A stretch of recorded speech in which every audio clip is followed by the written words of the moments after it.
Joan del Villar has been living in Canada for 15 years. She came from Venezuela as an international student, but now she has a whole family of her own here in Hamilton. When I came here first time, I was it was exciting. It's a new life. I was 20 years old, so it was Toronto, fun. Even though she enjoys her life in Canada, there are two people who are always at the back of her mind: her parents, a couple in their 60s who still live in Venezuela. But then when I started having family and things start changing because now that I'm a mom, you miss your mom more, you miss your family more, and then you notice that your kids are not growing up with the grandparents, and that is really hard. Every once in a while, Del Villar sends boxes with basic necessities to her parents, who live in Barquisimeto, a city 5 hours from Caracas, the Venezuelan capital. Full box of products there that they can't find, like toothpaste, sugar, coffee, rice,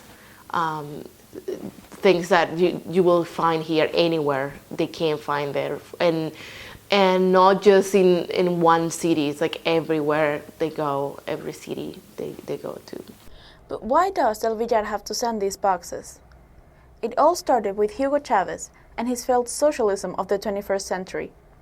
However, it was after his successor Nicolás Maduro took over that the country really faced harsh new realities. My mom is a pediatrician, so she deals with a lot of sick kids every day. So she's constantly seeing kids not having the medication they need or not having the resources to get better. After the murder of former Miss Venezuela Monica Spears in 2014, protests in favor of change began all around the country, where the government pitted the military against citizens who were mostly students. After the protests stopped, nothing had changed. Food shortages, inflation, and crime are just some of the issues the South American country faces as a legacy of that time.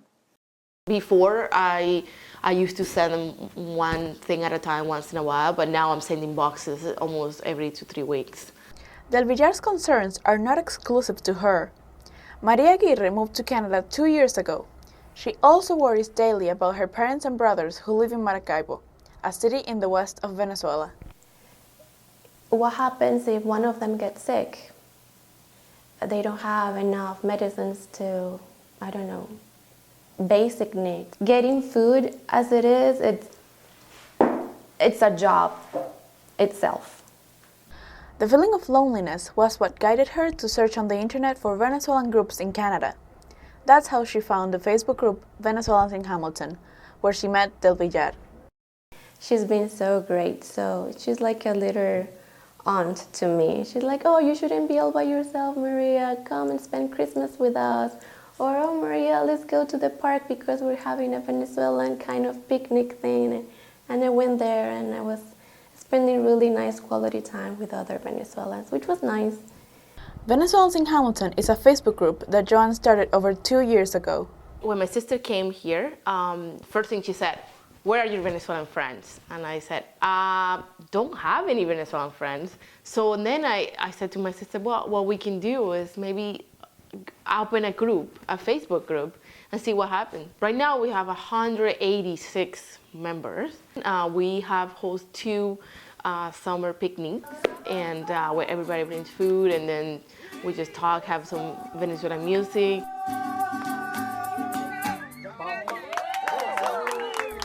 Del Villar misses her family and her country immensely. She hasn't gone to Venezuela in about 5 years. Yet, she said that even if she had the chance, she would not visit now. My father hasn't seen my baby girl. I think about that all the time. Like, I would love my grandma, that is 93, to see my kids. And I wish I could, but I'm afraid of taking them there the way things are.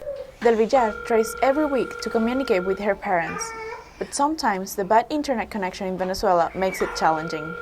When they are finally able to talk, the worry goes away for a moment. But even then, the connection only lets them talk for a couple of minutes. I call it a nightmare, but I'm not sure if everybody will call it that way. But to me, it's more like a nightmare. I'm hoping that we're going to wake up from that nightmare very soon. She transmits this hope to her daughters daily, teaching them the traditions and customs of the Venezuelan culture. I tell my kids, like, you were born here, but a little bit of your heart is there, and I'm just trying to teach them as much I can about their roots, even though they haven't been there. But I'm hoping that they're gonna know as much as they can now, and then when things get better, they will go and be like, yeah, this is exactly how you described it.